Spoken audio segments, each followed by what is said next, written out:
So here are 6 food additives banned in Europe but perfectly legal in the US.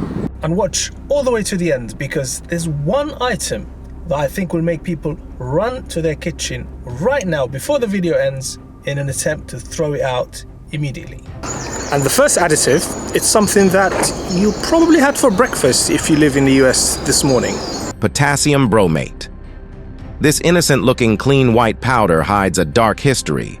Potassium bromate is commonly found in bread for sale in the US. It is used as an oxidizing agent added to the dough to make it more springy, stronger, and promote rising. But some argue the only thing it raises is the risk of deadly health complications. On the milder side, potassium bromate has been shown to cause nose, throat, and lung irritation, as well as coughing, wheezing, and shortness of breath. Potassium bromate has been banned from human consumption in Europe, China, and India because it is a suspected carcinogen. In lab tests, the compound caused renal and thyroid tumors to form in rats. According to the Environmental Working Group, which keeps tabs on food additives, more than 130 products on store shelves in the US contain the menace that is potassium bromate, including a wide range of breads and dough. A truly chilling fact. Some in the food industry have long argued it is safe to use because, during cooking, the powder is converted into potassium bromide, a non-carcinogen. But tests in the UK back in 1994 showed that potassium bromate remains in foods even after cooking.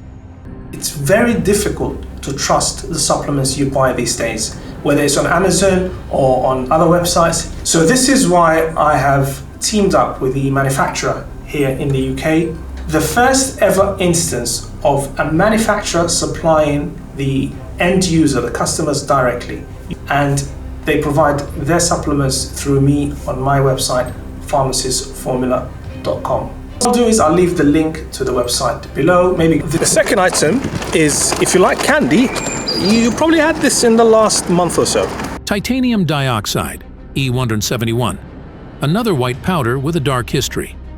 Titanium dioxide has been banned from being added to food across Europe, but it is still widely used in the US as a whitening agent for candies and pastries. Crowd favorites, Skittles, Starbursts, and other candies all contain more than a sprinkle of this compound. But there is nothing sweet about titanium dioxide, because the International Agency for Research on Cancer has classified it as a Group 2B carcinogen that could potentially pose a threat to humans when inhaled. However, the FDA maintains that concentrations of the substance in US food is safe, though the American Chemistry Council, an industry body representing US chemical companies, said a more thorough probe needs to be carried out. The designation was based on limited evidence showing that high concentrations of powdered and ultrafine titanium dioxide dust caused respiratory tract cancer in rats. I don't know about you, but I am with the Europeans on this one, so I'll pass the candy. So the next one is probably the most scary for me because it's such a common item. Brominated vegetable oil. You wouldn't think a vegetable oil would be on this list, but this one has an interesting twist. BVO, a type of vegetable with bromine in it, often shows up in diet and citrus soda to stop ingredients in fruit-flavored soft drinks from separating. It can be found in citrus soft drinks including Sundrop and some generic sodas. The substance is banned in Japan, India, and the European Union. The bulk of health concerns surrounding the additive stem from the presence of bromine. While not designated a carcinogen, inhaling bromine can irritate the nose, throat, and lungs, as well as the mucous membranes that line the inside of the mouth, throat, stomach, and lungs. But it is what the bromine does to the head that has me in a spin. Exposure to the chemical in the long term can cause neurological issues such as memory loss, impaired balance and coordination, as well as headaches. The FDA initially designated BVO as generally recognized as safe, but reversed course in the 70s to say that the substance can be used safely on an interim basis, provided it is used in concentrations of under 15 parts per million. A study published by the FDA in May 2022 reported that rodents consuming amounts of BVO comparable to what humans take in had markedly higher tissue levels of bromine that posed a danger to thyroid health. The makers of Sundrop maintain that the chemical additive in their soda is at a safe enough concentration. I am okay, I think, because I've never liked soda. I prefer strong tea served with at least 2 malt biscuits. What made me laugh in that segment, it just sums up how kind of the US approach food safety in general. The FDA said that, we suspect this additive is risky, but use it in the interim. While we investigate it, keep using it in the interim. It's like saying, we think this thing is really nasty, I'm gonna find out for sure, but keep using it in the meantime. Chlorine in poultry. While not necessarily an additive to food, but rather a cleaning agent, this has garnered major media attention over the past years and was a major point of contention when the UK broke away from the EU in 2019. It refers to chicken that has been treated with an antimicrobial chlorine rinse to eliminate harmful bacteria.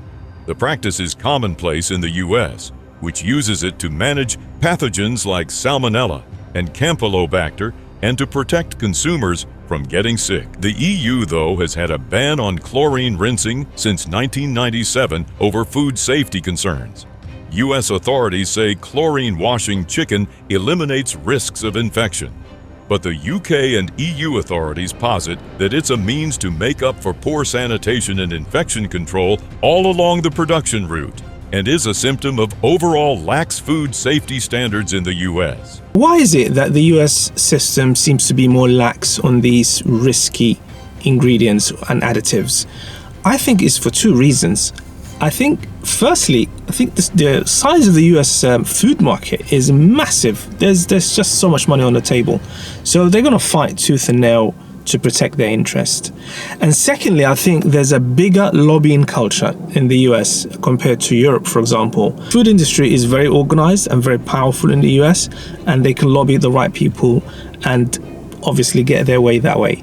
In Europe, especially if you are part of the EU, the food standards and all these laws are governed from Brussels by the EU, and they're not very liable to lobbying. And I don't think the food industry is as developed or as large as in the US, so obviously they have kind of a lower voice. That's why I think the balance between safety and protecting the food industry is so skewed towards protecting the financial interest of the food industry in the US. And unfortunately, that means the US food industry is always going to be 5 to 10 years behind in terms of safety than Europe. Propylparaben, or E217. The FDA has labeled this compound as generally regarded as safe. It is used as an antimicrobial preservative in foods. It might preserve your food, but it could be wrecking something far more important, because while it has not been shown to cause cancer, it could potentially disrupt fertility and endocrine functioning. Not a pleasant thought. It was banned in 2006 by the European Food Safety Authority from being added to food. A 2002 study out of Japan found that concentrations of the substance permitted by the FDA reduced sperm count in young rats. Parabens, which are also commonly found in cosmetics, can disrupt the normal function of the human hormone systems, jeopardizing male and female reproductive system functioning. Reproductive development, fertility, and birth outcomes. The Environmental Working Group lists several foods as containing the chemical, including Entenmann's Coconut Crunch Donuts and Essential Everyday Classic Trail Mix. In a statement to the Daily Mail newspaper in the UK, a spokesperson for Entenmann's said that the company is discontinuing the Coconut Crunch Donuts.